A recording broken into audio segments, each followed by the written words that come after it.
I'm Ian Chambers. I'm the Regional Director for Asia Pacific. So I'm based in Singapore. So I'm the counterpart of Drew Deutsch, and I've got nothing against Texas. In fact, I've never been there. So it's very interesting for me to be able to introduce this session. Obviously, being British, bilingualism isn't one of our greatest strengths.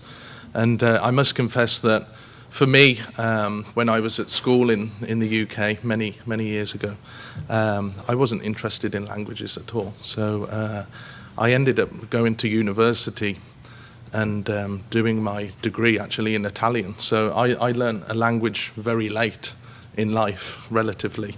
And since then I've lived in countries, particularly all over Asia, but I also had the privilege of studying at the university in Naples in Italy. So I know the value of learning a language, not just for the sake of being able to converse with people, but the nuances that you pick up and the understanding of that culture. So I'm very honoured to be introducing this session, and I'm also very honoured to introduce Monique, who's a past chair of the IB, a real multilingualist, speaks English, French, Italian.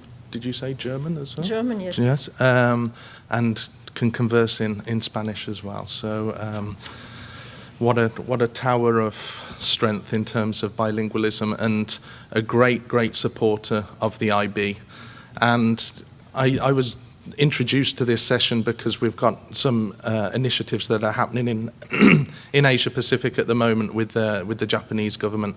And soon as Monique heard that this was going through with the Japanese government, and we're looking at a dual language IB diploma with a number of courses being taught in Japanese and assessed in Japanese, Monique was the first person to email and say, "Wow, that's great! What a great move forward!" And it's that type of encouragement and that passion for bilingualism that really energizes people in the IB. So, without further ado, I'll introduce Monique, who will introduce her co-presenters as well. Thank you very much. Thank you so much, Ian.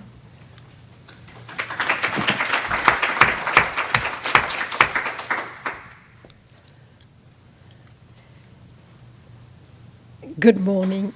It is really incredibly exciting for me to be talking to you about bilingual education in this beautiful city of New Orleans. I think that nowhere else in the United States will you feel that cosmopolitanism is really in the fabric of the city.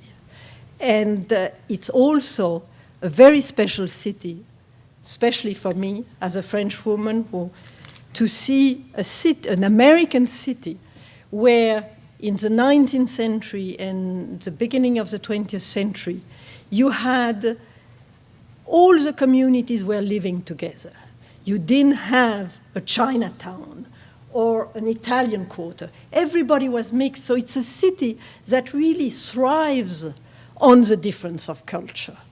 And as far as I'm concerned, I am a cosmopolitan. I am really someone who was raised in different countries. I am married to an Austrian. I was born in Carthage in North Africa, and I lived in several continents. And I really like to push for this sense of cosmopolitanism that is so strongly embedded in the fabric of the IB. I owe my education over a lifetime spent in different countries and continents, first and foremost to the Lycée Français à l'étranger. And I mention the word in French because when you translate it in English, it is the French lycée in foreign country. And I absolutely love the word, I love the world also, but the word foreign, because it sort of shows that we are surrounded we accept the fact that l'étranger, the foreigner, is part of our life. And so it is, for me, this French culture that I have been raised with was really a culture where the humanities always considered an education to be worldly. So it is in looking to give my children a similar experience that I discovered the IB at the Atlanta International School. And from then on, after having discovered the IB, it became a love story between the IB and me. And I am totally passionate about the IB. But at the same time, because I am an historian and in fact an archaeologist by training, I am going to take you on a journey to tell you why the IB is what it is. So I am going to talk to you about international education and, in fact, bilingual education, because that was always part of international education, about the origin of the IB and of bilingualism in the IB, about the history of the early diploma program and the requirement of the use of two languages. And I'm going to make an appeal to you to help the IB return to its roots. So very briefly, those are, just a few points I wanted to mention to you. Diogenes was a Greek philosopher, a contemporary of Plato, and he is the first man who coined the word cosmopolites. When he was asking where he was from, he will answer cosmopolites. I am a cosmopolitan. And that's exactly what I answer. Then, during the Roman time, as you know, the Romans spoke Latin, but they studied in Greek. That was part of a Roman education. So then, I have to mention Montaigne. No French person will succeed to make a lecture without mentioning Montaigne. And Montaigne was the one who said that you really needed for teachers and students to experience the world of knowledge, and that you needed travels, you needed physical and intellectual challenges, social learning, and learning of languages. So here we are 400 years ago. Then comes Comenius, just shortly thereafter, who was the first, the first educator to create pictorial books in vernacular to replace Latin text. So he was, in fact, the first person to push for an education for the masses, because before, only the monks would receive the high-quality education, and that was all in Latin. Anyhow, it is not surprising that it was in Geneva, the country, the land of Rousseau, the city of Rousseau, who wrote Les Mille, or About Education, that the first International Bureau of Education was created in 1929 with Jean Piaget, whom you all must know as an educator. So, next to Piaget was a gentleman called Ferrière. This Adolphe Ferrière became the director of the first International School of Geneva, which was created in 1924, the same year as the Yokohama International School. And I think it's absolutely fascinating, and that's one of the reasons I was really so excited when I heard about this Japanese IB, is that Japan played a major role in international schools with the International School of Yokohama. Then the United States created the International School in Jakarta. And then there was a French-created one in Kabul. And then there was a very special school, the Collège Sévenol, which is in a place called Chambon-sur-Lignon. It's in the center of France, and some of you, there have been some movies about that school, because Chambon-sur-Lignon was a center, it was a whole small town. They were Protestant, and they explained the fact that they were protecting the Jews during World War II because they had themselves been a minority. And so Chambon-sur-Lignon is a town that received great publicity after the war for the work they did in protecting Jews, and also at the Collège Sévenol, which was created in 1938. And I will come back to it because they are the first one who spoke about an international baccalaureate. And this idea came from France, and so I'm very proud of it. So after World War II, you had the creation of the United Nations International School, and then many more international schools around the globe. Now,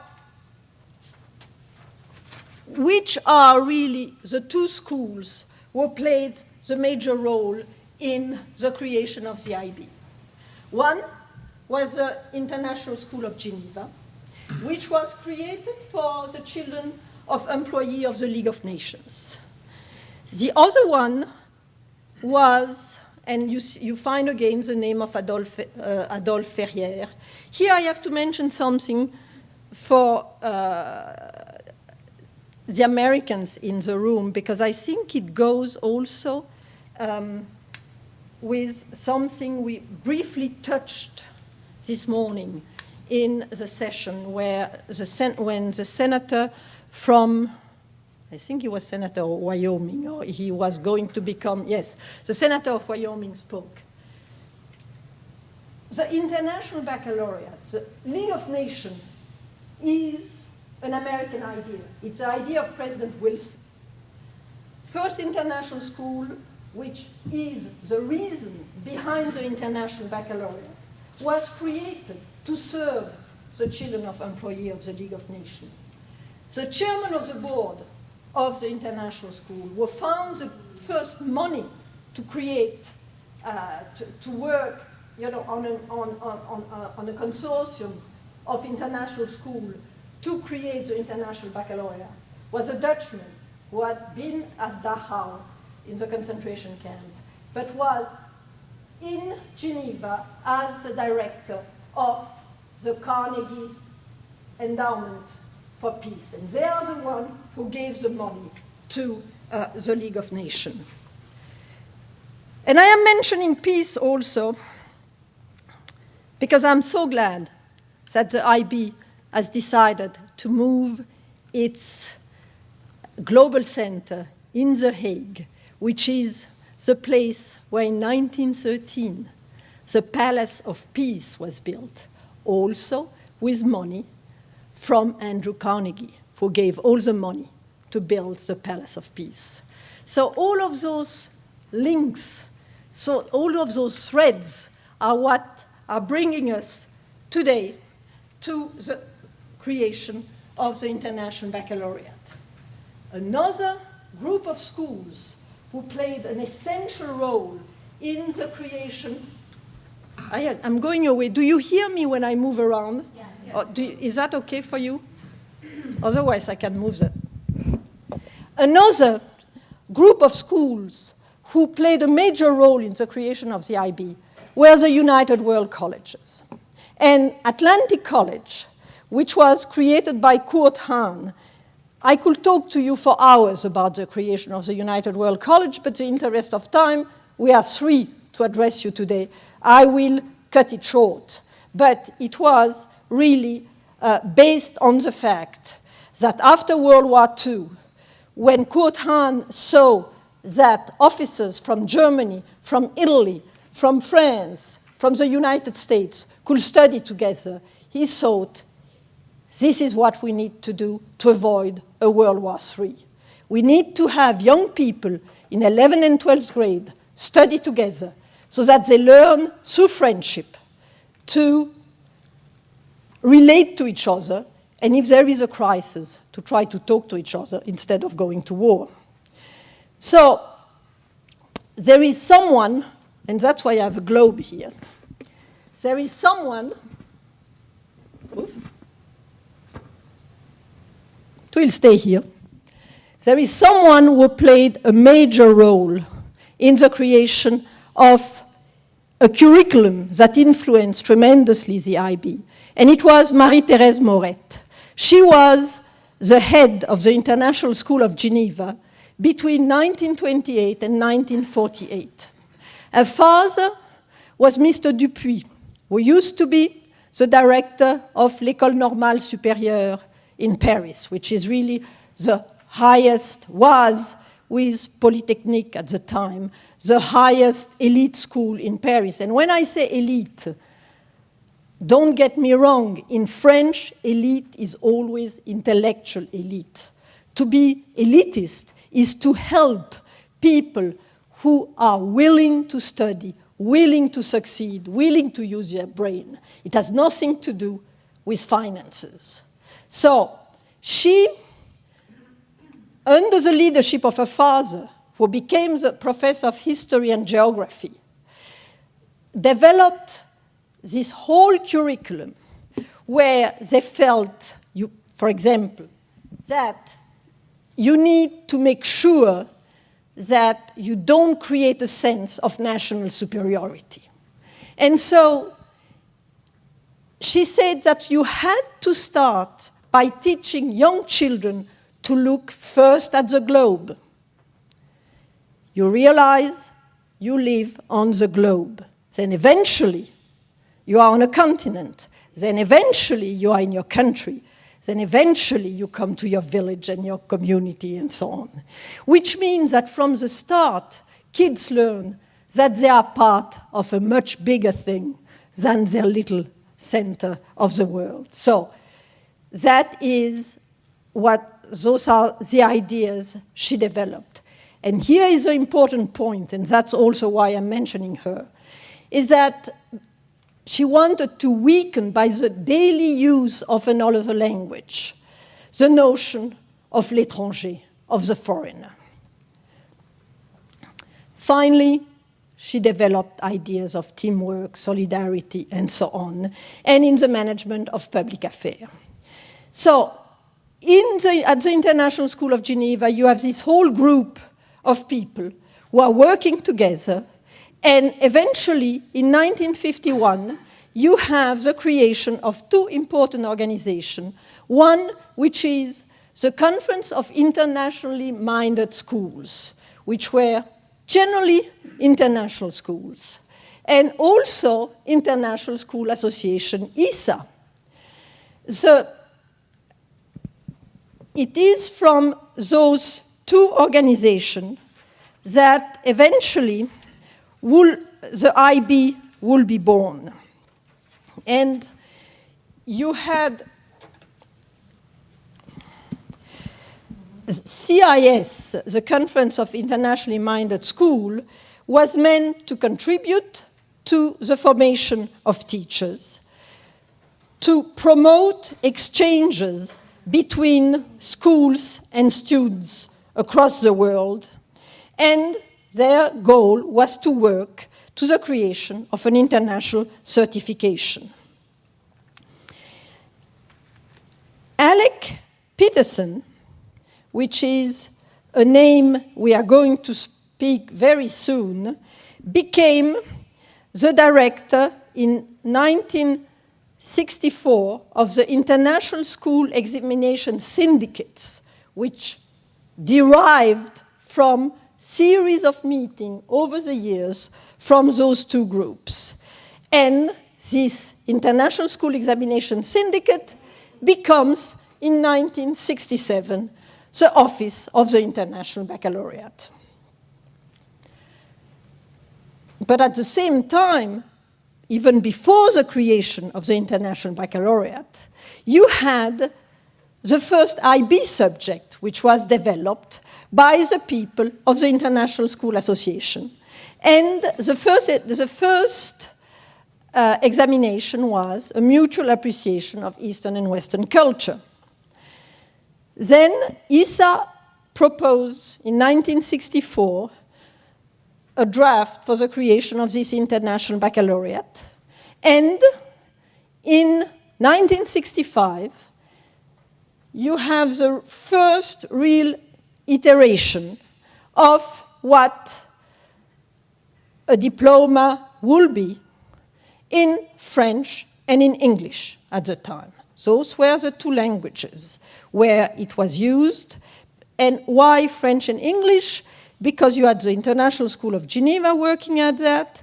You had the United World College schools, and you had this series of international schools around the world, which were generally English-speaking, or des lycées français à l'étranger, French-speaking. And that's the point I want to make to you, because many of you may not realize it, but the IB owes a huge debt to the French Ministry of Education, because you had so many of the early founders of the IB were French inspector of academy.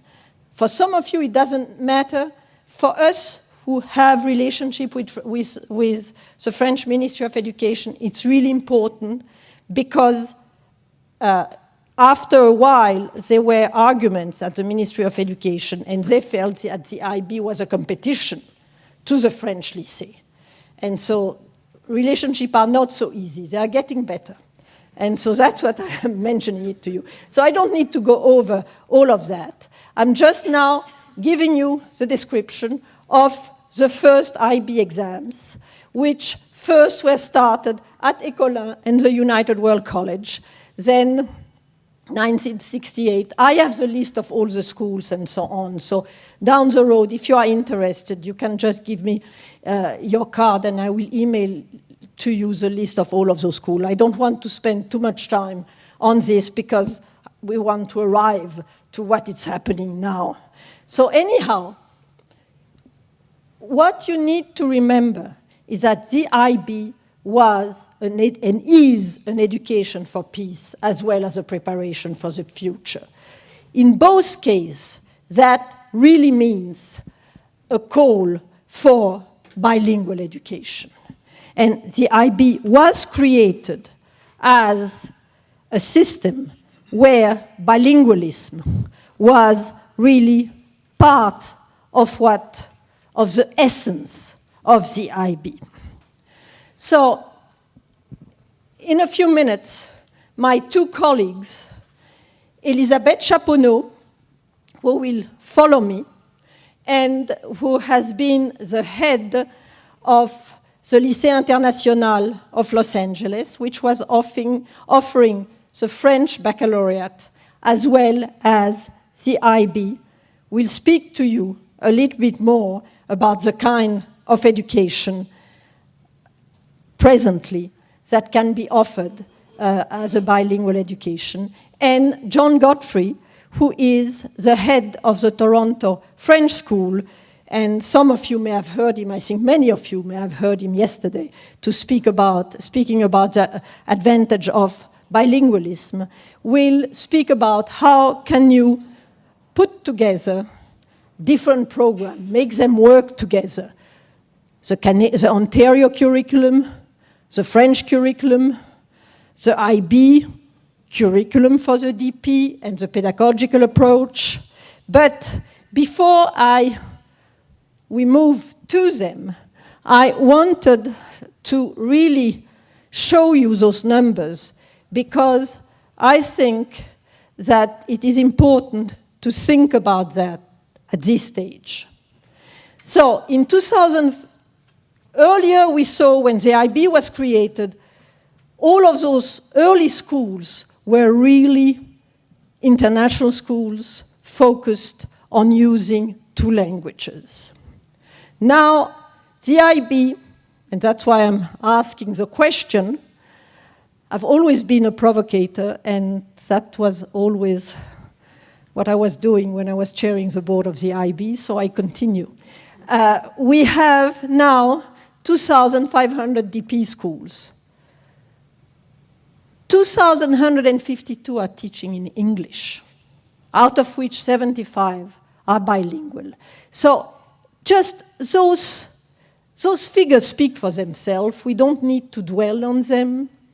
I think that if we want the mission of the IB to continue being a reality, we really need to ensure that the IB reaches, and bilingualism reaches many, many, many more schools.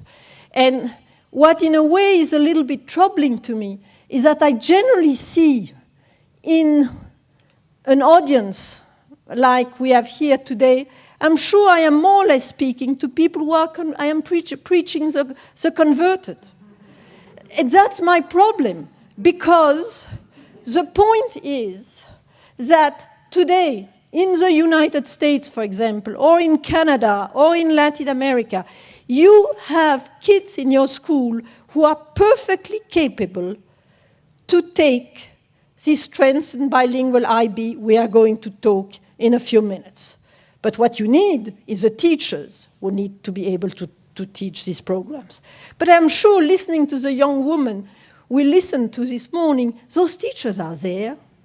So just look for them. Just look for them.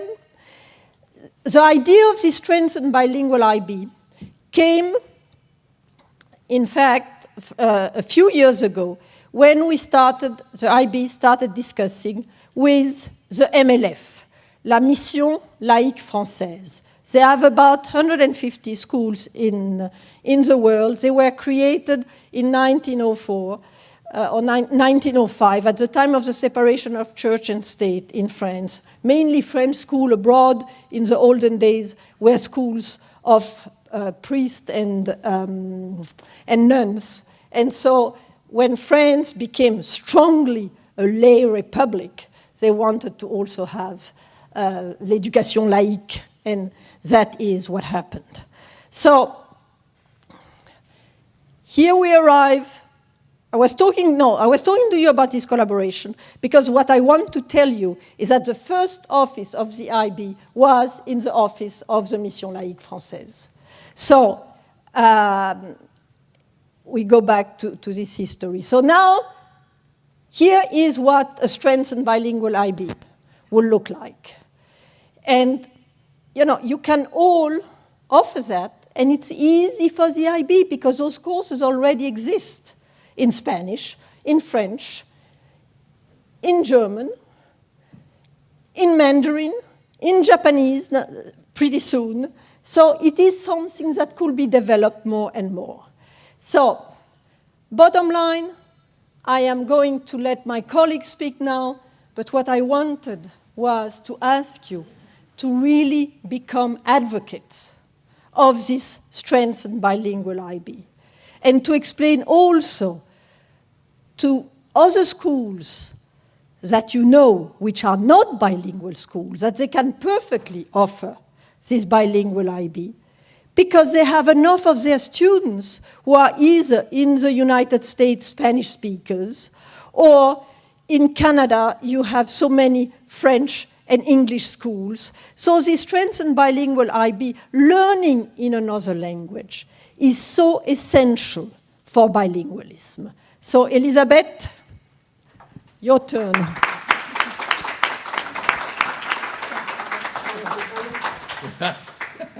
I'm not sure about the whole multitasking with two things and two hands, but we'll figure it out.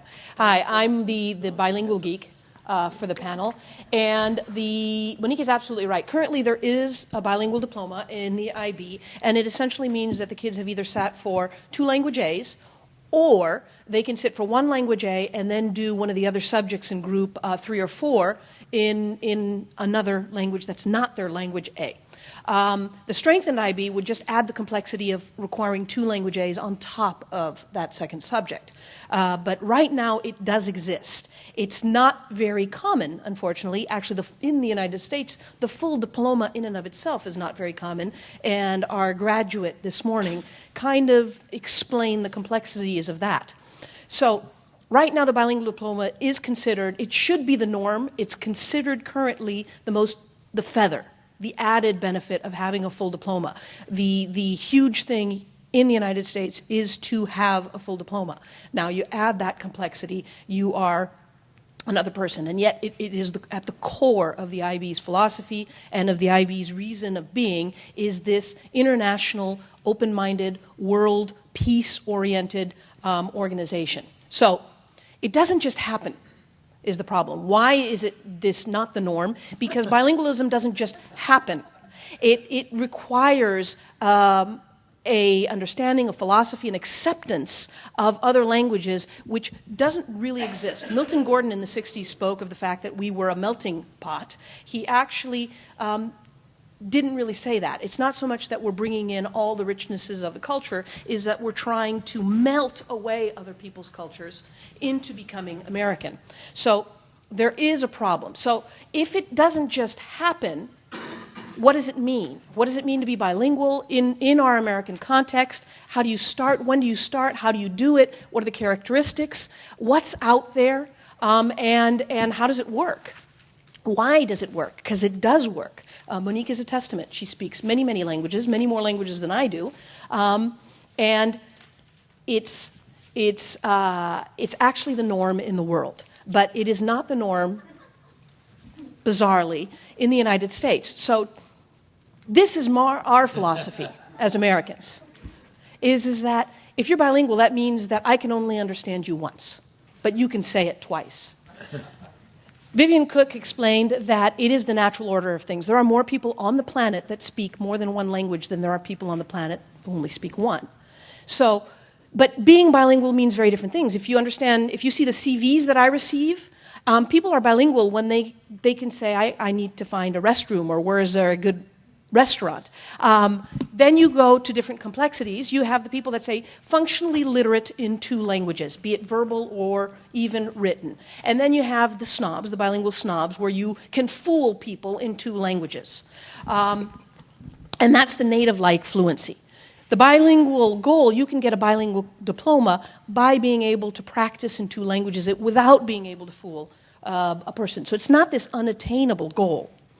The fact is that the brain's plasticity is such that we learn more things between the age of 0 to 5. Our brain is able to take in more things between our young ages, that it is better to start earlier if at all possible.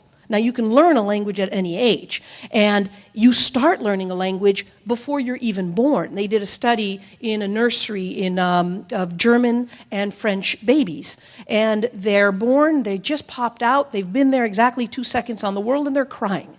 Well, the French babies cry with a French pattern, and the German babies cry with German intonations. So even before they come out, they start speaking. And if you look at later, it's not that we can't learn a language. You can learn a language later in life, but what happens to your brain is different.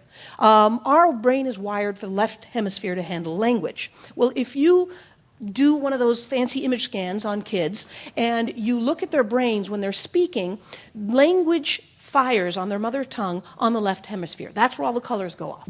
But if you, as an adult, learn a language and we do an image scan on your brain, that second language is firing on the right side.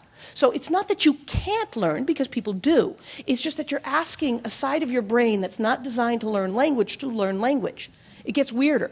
If you live in the country long enough, if you'd stayed in Italy and if you'd become completely fluent, and then all of a sudden they rescanned the brain, all of a sudden most of the language components would have moved to the left side of the hemisphere, and just strange, quirky things would stay on the right. So we can learn, and you can have children learn a language, or adults learn a language, but it's easier when they're younger. So why don't we do it if it's this the goal of the IB to have us be peacemakers, and we want the IB. It is developing faster in any country than in the United States than it is in any other country, and we want this. Why don't we do it? Because there's this cultural apprehension about what bilingual education is.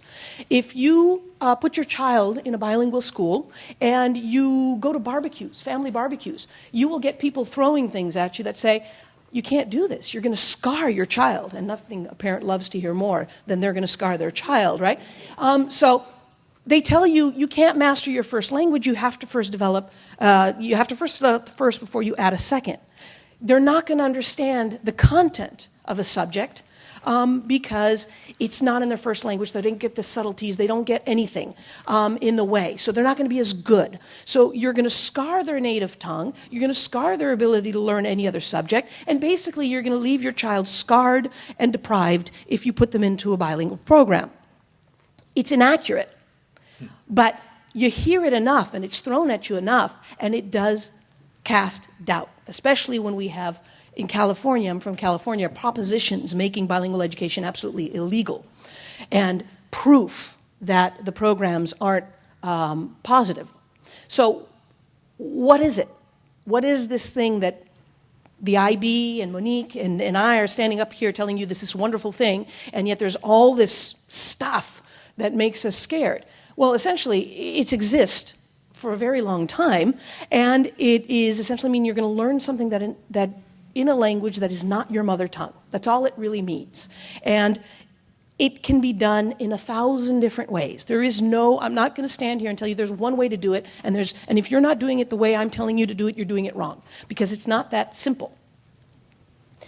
In the United States, however, it breaks down into very simplistic things. You have what got so much press in California, the English immersion systems, the transitional bilingual education systems, where they're subtractive. In other words, you bring in a bunch of kids, and the theory is they're going to learn how to read better if they're learning in their first language. Therefore, we'll put them in a classroom, and we will tolerate, and I'm going to say the word, Spanish. We're going to tolerate Spanish just long enough so that they can learn how to read, and then we're going to take it away in favor of the more better language, English, the dominant language of the culture. And that is subtractive. And kids are smart. They know you don't like their language, ergo you don't like them. Language is your identity.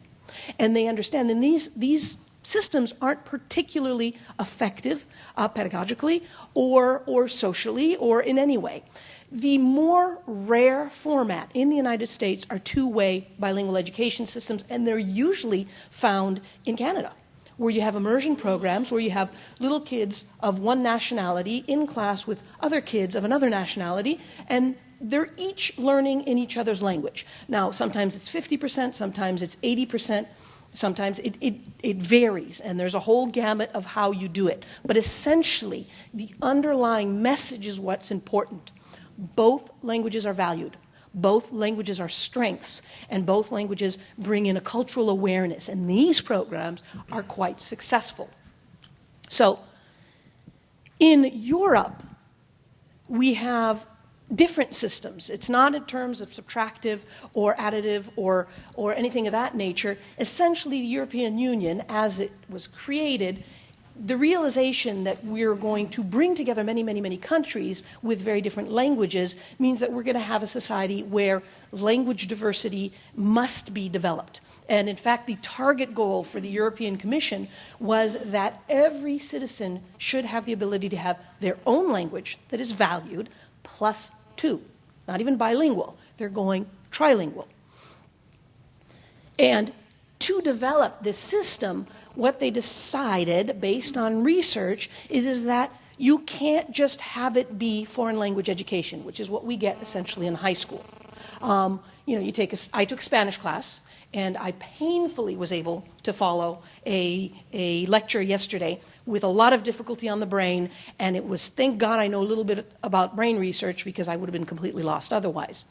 This whole principle is that you have to go beyond the foreign language class, and you have to have the kids take, we'll put it in IB terms, a group 3 or a group 4.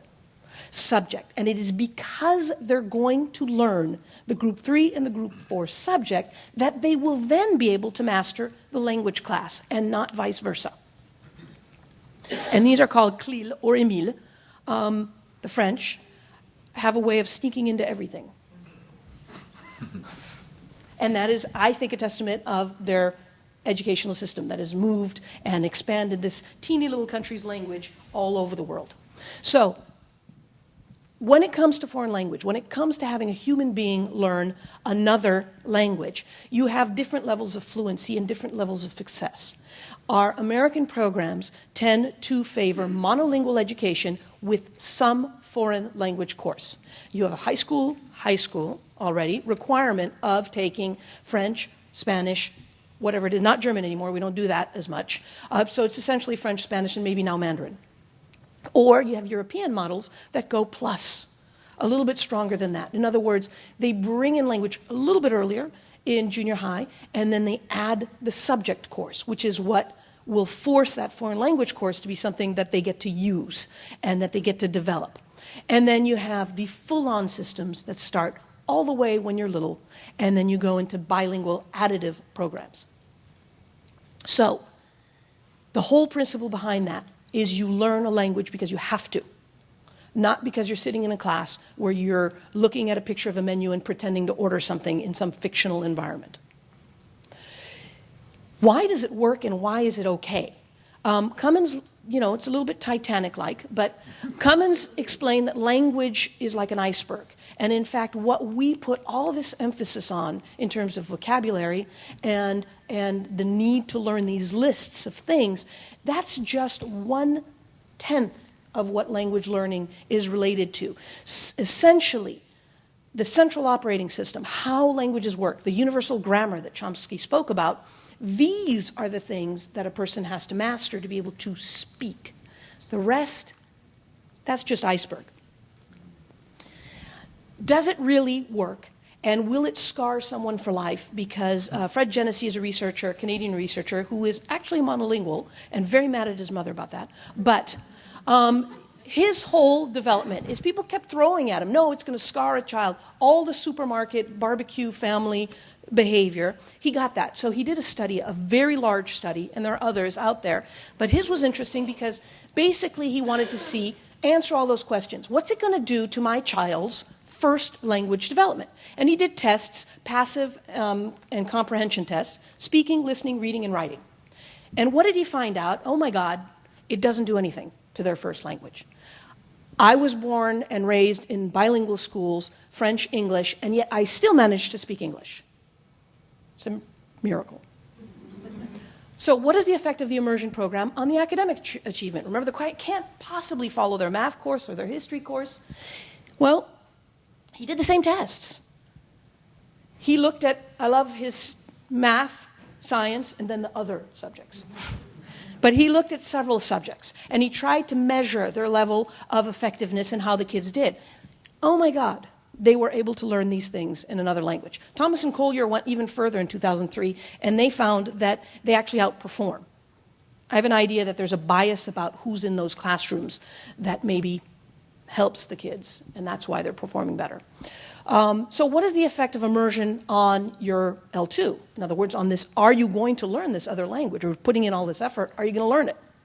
And he did the same tests, speaking, listening, reading, writing.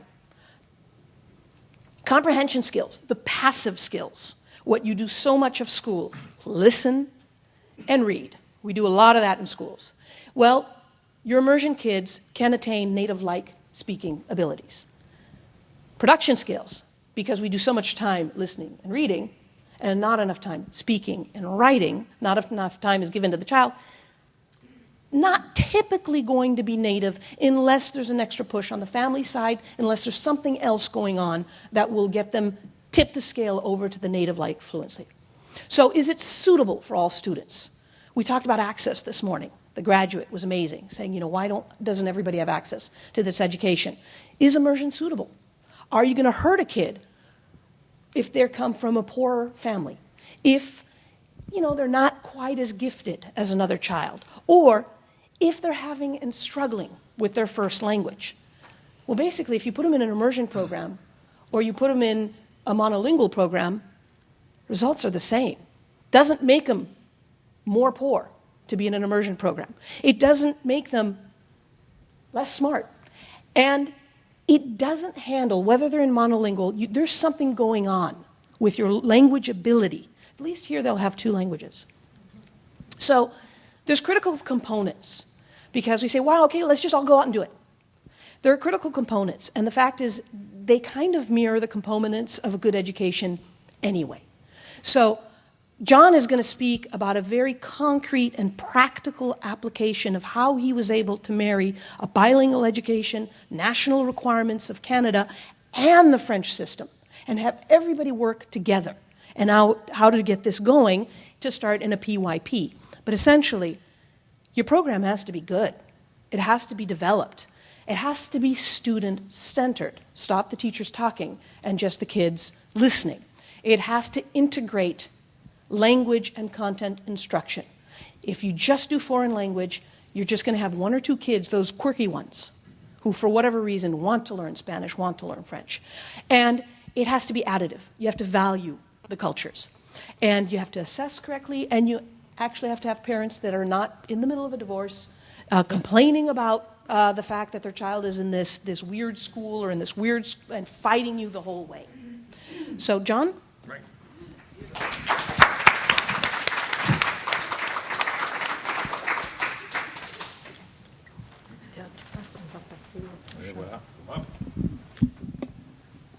Well, you've been very patient. Thank you very much for coming.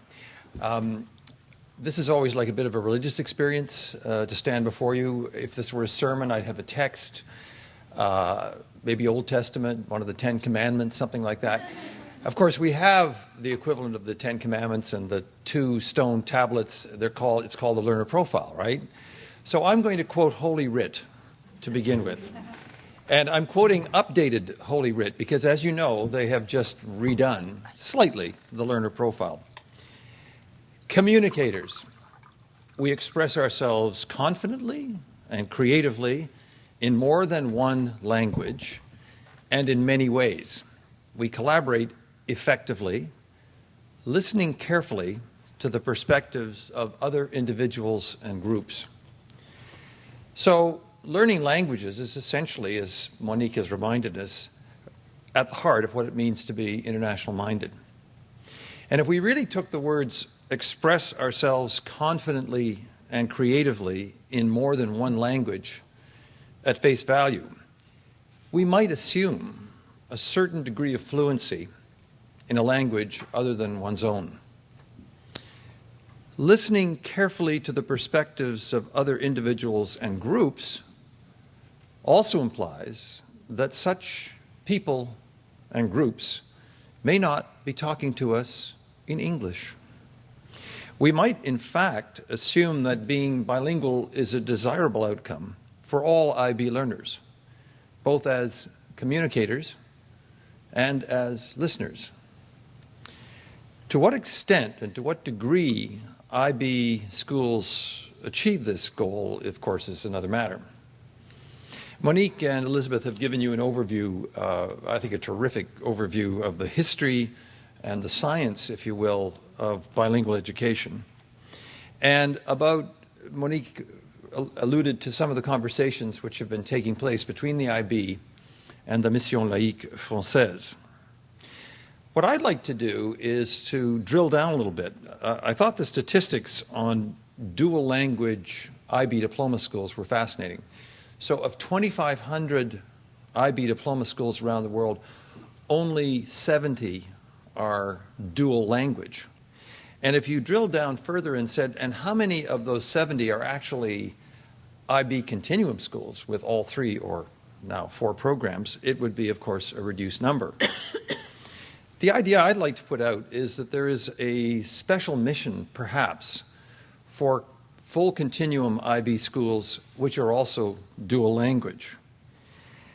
And there are very few of these in North America, and they're not always completely that combination. There is Atlanta International, there's Auti International in Houston, There's Washington International, there's Indiana International, there's a San Francisco French-American International School, and ourselves, the Toronto French School. Only those 6 schools actually fulfill 3 conditions, which is to say IB, dual-track language, and in this particular case, they all belong to the Conference of International, the Council of International Schools. So they tend to have that word international school, which Monique referred to as the origins, if you like, of the IB itself. I want to talk a little bit about my own school, because it's always a good thing to do when you're somewhere else. But I also think because we're a bit of perhaps a signpost to the future. So, un peu d'histoire. The school was founded exactly 50 years ago this year by Anna and Harry Giles, who lived in Toronto. Harry was a lawyer. Anna came from Hungary. She spoke 6 languages. She arrived in Canada and said, my goodness, there are 2 languages in this country, French and English, and why is it that people in Toronto don't seem to speak French? Heck, they hardly speak English. So what they did was they created a little school with one French teacher and 6 kids in their basement, and it was the first immersion school in Canada. They just hired a French teacher who started talking to the kids in French, and that model was then picked up subsequently by the South Shore Protestant School Board in Montreal. Don't ask. In Quebec, I just have to say that if you're in the Protestant school board system, you could equally be Jewish or Muslim, but I'm not going to go there. Early on, the school became accredited by the Ministère de l'Éducation nationale in France, and we're one, with some others in this room, of 50 accredited French schools. We are homologués. We are inspected regularly by a conseiller pédagogique, who's attached in our case to the embassy in Ottawa. And we're a member of the Mission Laïque Française, which was the case, I think, in Elizabeth School, and I know there are other members of the Mission Laïque here as well. In our case, we offer French education right up to and including the Brevet National des Collèges, the diploma at the end of grade 9. I have to say we dropped the French back in 1990 because there just wasn't a great market for it. But because we live in Ontario, in Canada, we also are a fully accredited Ontario school from top to bottom. So we give all of our graduates the Ontario Secondary School Diploma. And of course, that also means, as is the case with being in the French system, more inspections. And finally, as of the end of June, we have become a now full IB continuum school. We just received our authorization for both PYP and MYP in the same month after 3 years of work. So we are a full-blown continuum school. So what are we, to summarize? We're a blend of 3 different curricula, and it's not streamed, in 2 languages, English and French. The language of instruction from nursery school, and we start in diapers, we start at age 8, we go from 18 months to 18 years, and there is a bit of a difference from one end to the other. We start 100% in French in the Jardin d'Éveil, the wake-up garden, isn't that a nice name? Up to the grade 2, when we introduce the first elements of English. From grade 2 to grade 9, it's about 25% English to 75% French, and then from grades 10 through 12, it's roughly 50-50. When our students wrote the French brevet exam in grade 9 this past season, they write it in French, math, histoire, géo. 100% passed, and the average rate, the average percentage was 14 in the French system, which is pretty good because it does not equate, it's not like 14 out of 20 multiplied by 5. No, it's French. I won't go into it, but it's a pretty good score. All of our kids write the IB diploma. Our average this year was a little over 34, and the majority of our kids, about 75%, get the bilingual diploma already because they fulfill the conditions which were described by the previous speakers. And something like 80% of our graduating class in the Ontario Secondary School Certificate got over 90%. So we get good results in all 3 systems. My point is that the IB is a sufficiently flexible system, particularly at the level of PYP and MYP, that we are finding ways of combining all three curricula at the same time to provide a unique blend, our very own, and it means that nobody can touch us. Because, as you know, PYP and MYP are essentially frameworks, and what we get from Ontario and what we get from France is content, and we put it into that particular framework, and it works fine.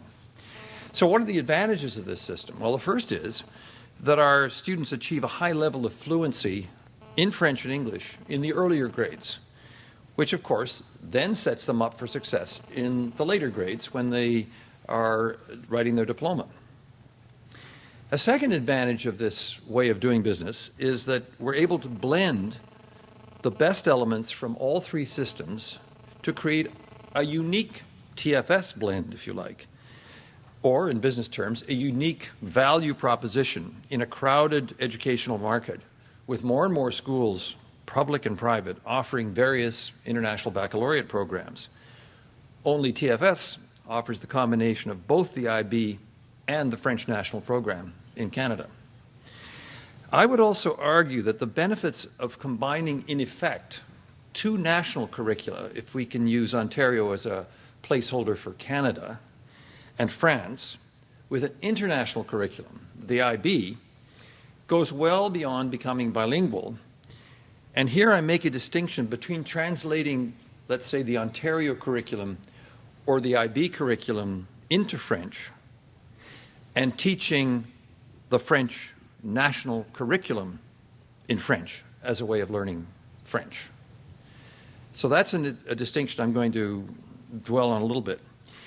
The French program actually has some unique elements in it which emerge from a specific national tradition, the one into which Monique was born. And I would argue that those elements can actually enrich PYP or MYP. They can add something which takes us beyond what we normally do. For example, in the French system, early and persistent and constant emphasis on graphisme, or cursive handwriting. This has huge benefits in terms of fine motor manipulation. But also, there's an emerging body of literature, again, based on the kind of work that Elizabeth has been referring to, in terms of brain literature, in what the distinction is between actually physically writing something and keyboarding something, in terms of the way the brain gets wired quite differently through those two exercises. And that differentiated learners may do better with cursive handwriting. And because they're exploring, as is not possible on a keyboard, physical space, color, texture, design. And here's an example of where I think the IB can learn from the French system to reflect on, before we rush, and we've got to unplug, as Cristobal reminded us this morning, but before we just rush into technology, let's dwell on some of those distinctions which have marked another educational system, and let's learn from that. So the French program is not merely a translation of an English program embedded in English concepts with underlying Anglo-American values, but it conveys a completely alternative culture. So, as well as learning a language, students are forced to confront alternative ways of thinking, which is surely the point of an international education. As Wade Davis, who spoke to us, I think, a few years ago in Miami, the noted explorer and ethnologist, says, "Other cultures are not failed attempts at being you." So, another concept which is better developed, I think, in the French educational system than in the IB is the concept of civisme, or social and civic skills. Now, of course, there's lots we do to make our students more socially alert. But in the French system, there is something called le socle commun de connaissance et de compétence. And there are 7 pillars of this common core, sound familiar? Common core of knowledge and skills. The French are much more purposeful about creating French citizens who understand their rights and obligations, as well as the institutions of the French state and of Europe. And they understand, for example, that rights are scaffolded. They're at the national level, they're at the European level, and they're at the universal level. And it's very interesting that in the revision of the IB Learner Profile, which I started out with at the beginning, the whole question of political engagement, civic action, and active citizenship was once again set aside. Teaching citizenship skills, however, I think should be a crucial component of education in the 21st century. And frankly, I have to tell you, the French do it better. TFS, our school, regards itself as being in the lucky position of being at the crossroads of three great educational systems: France, Ontario, and the IB. Our students can only access one of these systems, France, by speaking French. But they're also accessing a nation, a culture, a history, a civilization, which is different from their native North American culture. To repeat, it is not their own culture merely translated into French. To understand the value systems and assumptions of two different countries, Canada and France, is to give students a strategy for accessing other countries and other cultures, and indeed other languages. To layer on top of that an international education system like the IB is now to give them a third point of reference of life beyond the individual nation, of national institutions, and of aspirations for a better and more peaceful world. So, what are the general principles that we can derive from this very specific example of my school? First, that a strengthened bilingual IB could be in almost any combination of paired languages acceptable by the IB, but in the context of Las Americas, more likely to be English-French or English-Spanish or English-Portuguese. It would be very interesting to know, and I should have asked the question yesterday to the other group, if there are any bilingual Spanish-French or Spanish-Portuguese IB schools amongst our members. Second, that in our quest to promote bilingualism, we should avoid teaching internationalized English or internationalized French or internationalized Spanish, but rather seek to attach the learning of a language to a specific country and culture or a national education system in order that we may better understand how other people think and live in a different geographic and national context. Otherwise, we might as well be teaching Esperanto or Google Translate.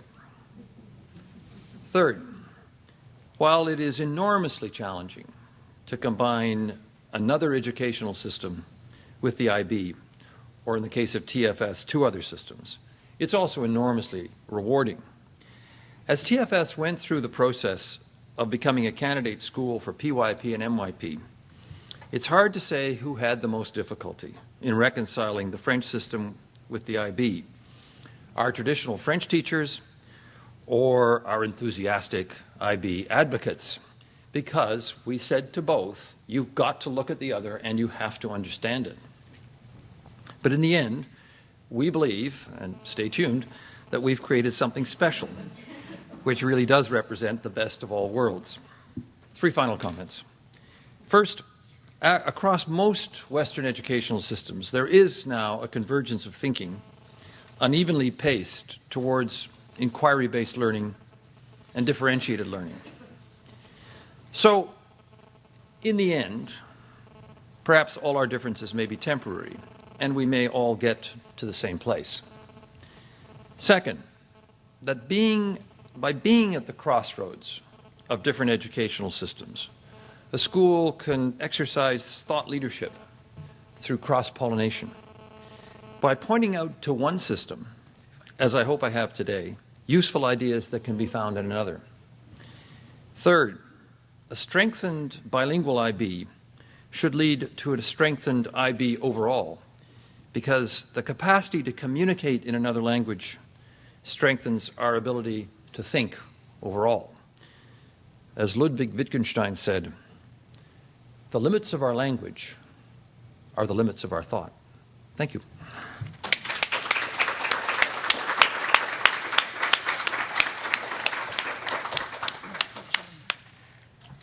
I know it was a challenge to try to get the three of us to speak to you, but we are all three as passionates. We should have time for a certain number of questions.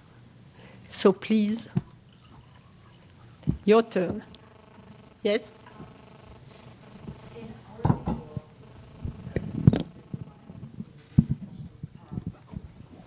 Unfortunately, we don't have a situation where non-native speakers of a language seeking to learn another language. The problem that we have is that there's a large Hispanic population that are taking Spanish as language B and testing language B. So in order to challenge them more, what is the answer for a bilingual diploma? I think essentially if you can tap into the Spanish-speaking population, you will value their language much more if you develop subjects where they can take that in Spanish instead of taking it in English. History is the obvious one, but the sciences are another way. So if those students, rather than having to abandon their language, you push the language arts with native language speaking teachers and add a content instruction in Spanish as a target, you may find that it's not just the native speakers that take those classes, and that you get the American kids interested because all of a sudden it's valued in a different way. It'll take a little time, though. Could you speak a little bit to how the subject groupings were decided upon for the bilingual diploma?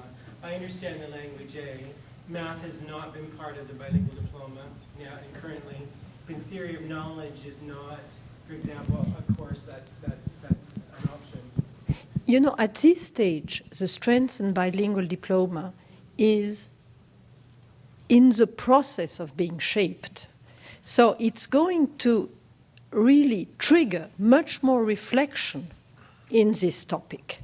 The MLF proposed for the strengthened bilingual diploma to create a course called Histoire et Géographie in French, because the French always teach history and geography together, thank God, but that's my French bias. And what will be done in that specific case, in the case of the MLF, will be that this course will be first done as a pilot program in some schools, which really is something that is, a special school curriculum, school syllabus, and then be used. But, that's why I'm telling you, advertise it. And the IB was made by practitioners. The more you come up with ideas, the more they become possible. So the rigidity of the system now, just push the barriers. And if it makes sense, and if it's good for the students, that's why the IB was made. So it's really more a question, I think, of getting the right teachers, and then, you do it. Yes? Yeah, I had a question, a little bit of a follow-up from that. In my school, about 80% of our kids get a bilingual diploma. And it used to be that we would get one or two a year that didn't have fluency in two language A's, but could write their extended essay in another language besides the language A, and that seemed to be... That disappeared. That used to be allowed. Do we know why that was taken away?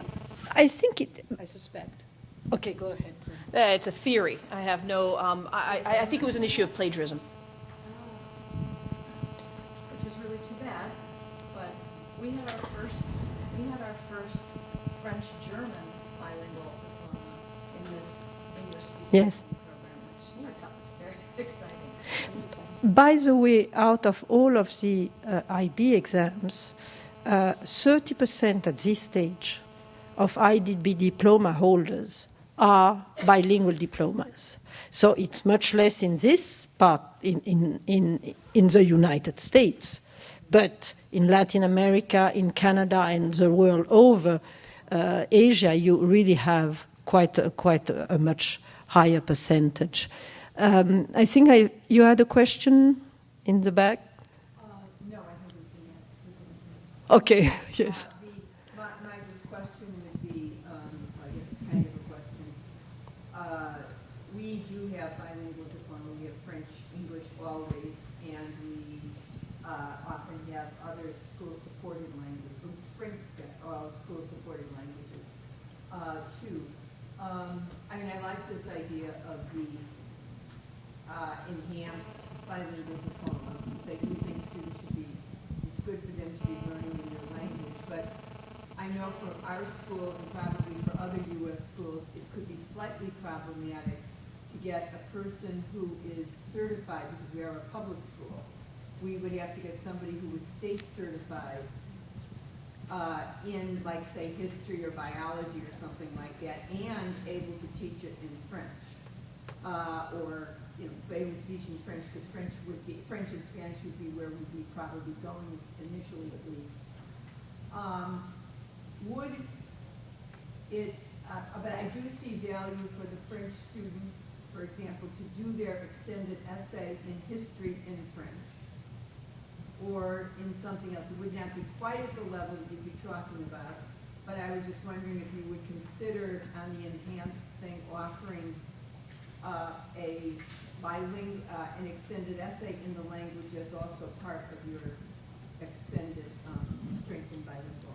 I am not sure it will go in the strengthen, because you really need to be able to demonstrate a complete fluency and the exchange and the back and forth. The extended essay is really, you know, a little bit of a one-way road. Well, no, I meant that in addition to the two languages. That's what it used to be, and I think that we are back to. And I don't know, Graham, if you know for some reason, you're not listening to me, so I'm just asking, putting you on the spot. I am listening, actually, yes. We have recently gone about simplifying, in many ways, the regulations, and in particular, the diploma requirement codes, because of the enormous complexity associated with them. And that was one of the factors there with regard to what constitutes a bilingual diploma.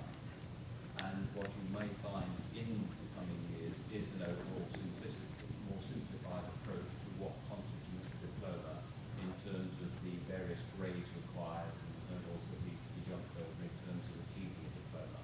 It was not actually associated with plagiarism in any way. That was the factor in making that decision.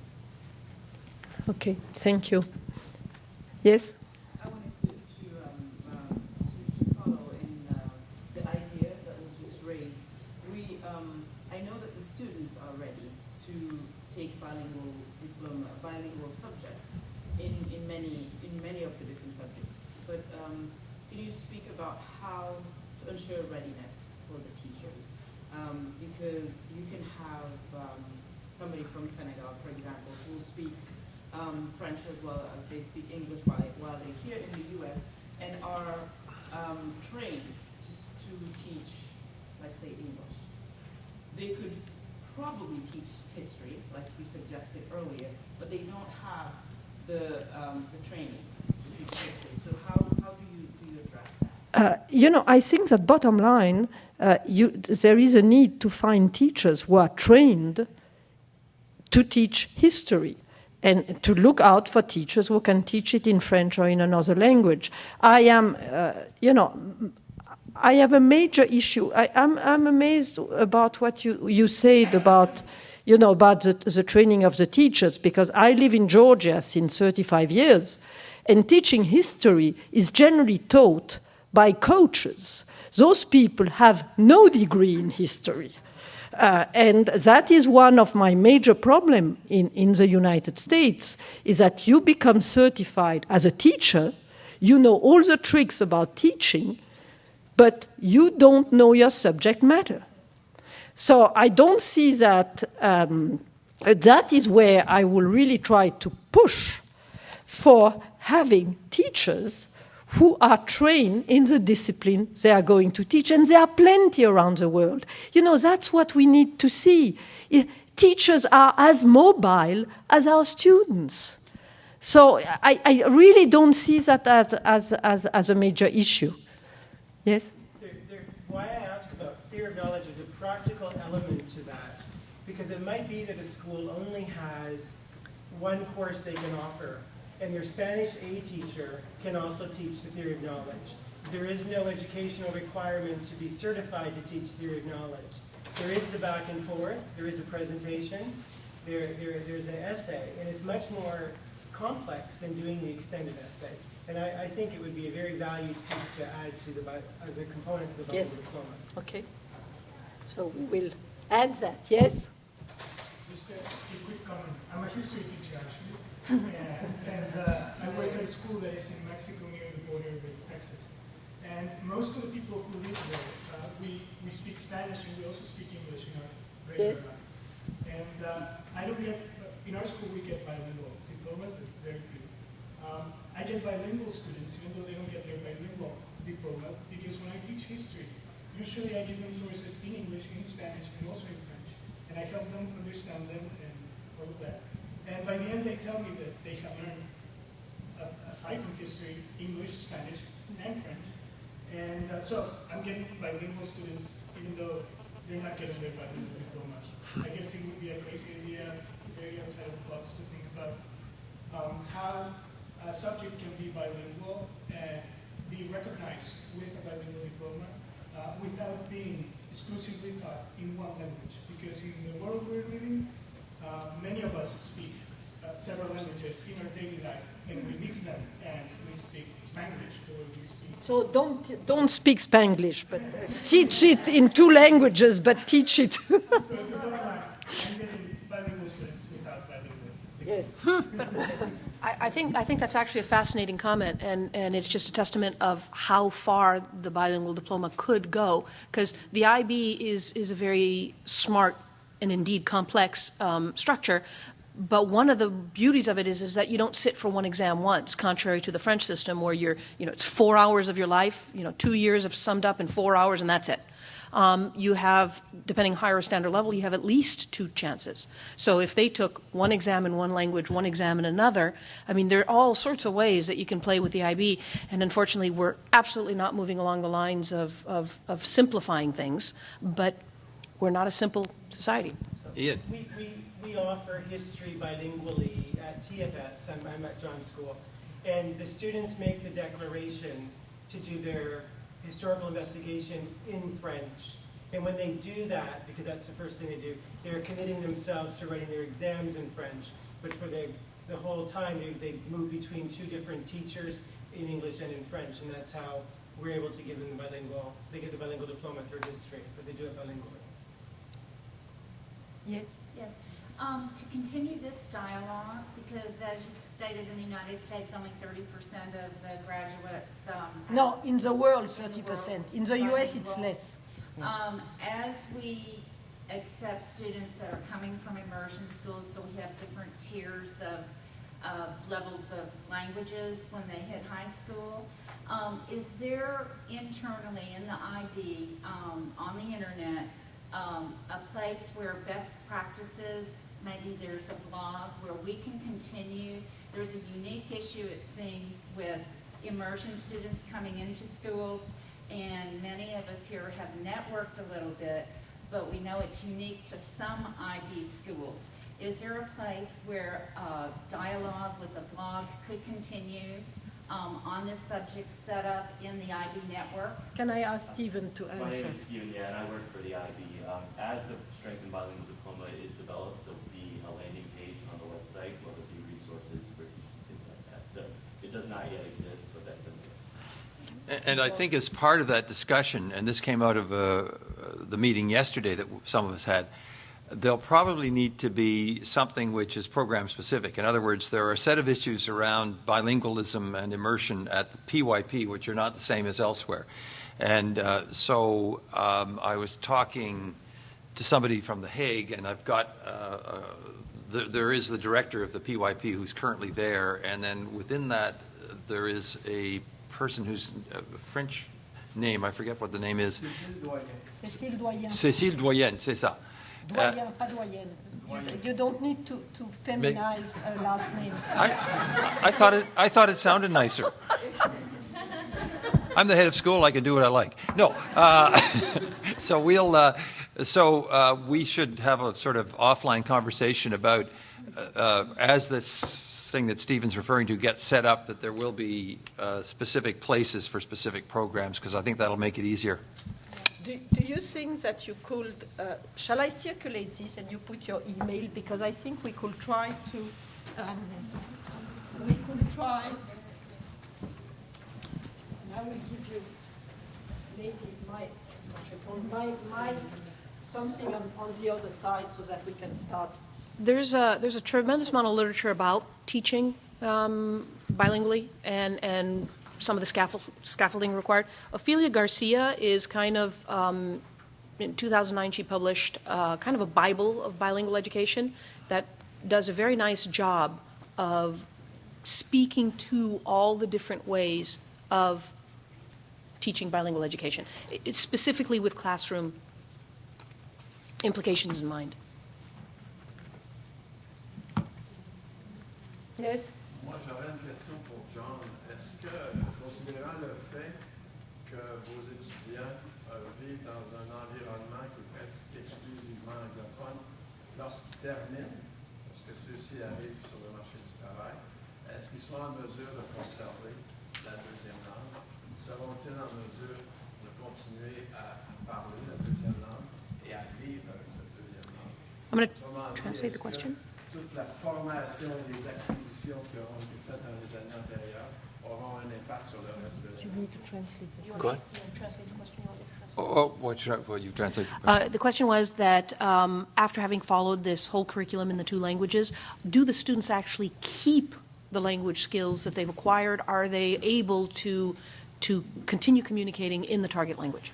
Et la réponse est que ça dépend de l'élève, n'est-ce pas? Parce que quand il nous quitte à la fin de la 12e grade, on n'a aucun contrôle sur leur vie.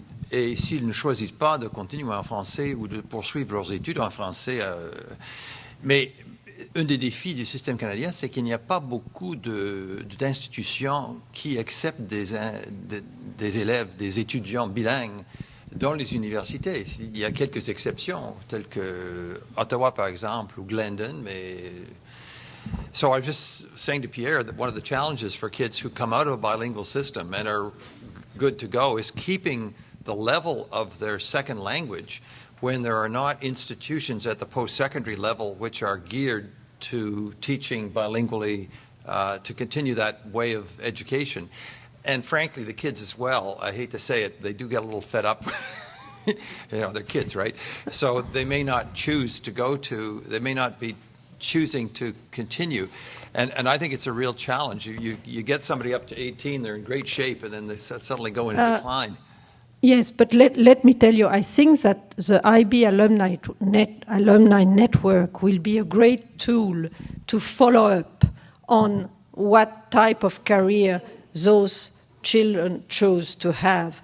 Personally, out of my 3 children, they have at various times of their life worked in Germany using German, worked in France, or in Haiti using French, or worked in the US using English. So, and all of their friends are in the same position.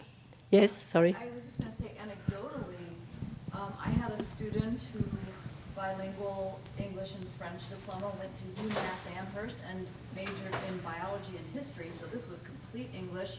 And he just graduated and was accepted. They called him last Yes. in France. So he had not done French, and yet he was perfectly well suited. I see that with many, many of my students. Yes? Like I was saying, telling you yesterday, my son just graduated from the diploma program, and he did English and Spanish. And because of he was taking Arabic, and it helped him to decide that he wanted to be a diplomat. So he's going to be minoring in Arabic, and it's just great what, to me, it does. It helps them so much to be critical thinkers and see what else the world has to offer. So to me, it's very important that we do the bilingual program. Yes? And also, just from a large public school. We've had students who are bilingual French for almost 20 years now. And we find having the program in the school encourages kids who speak other languages to maintain and keep their languages, to maybe write the extended essay in English, but to use sources from their own language for it. History, of course, is the easiest one to do that with.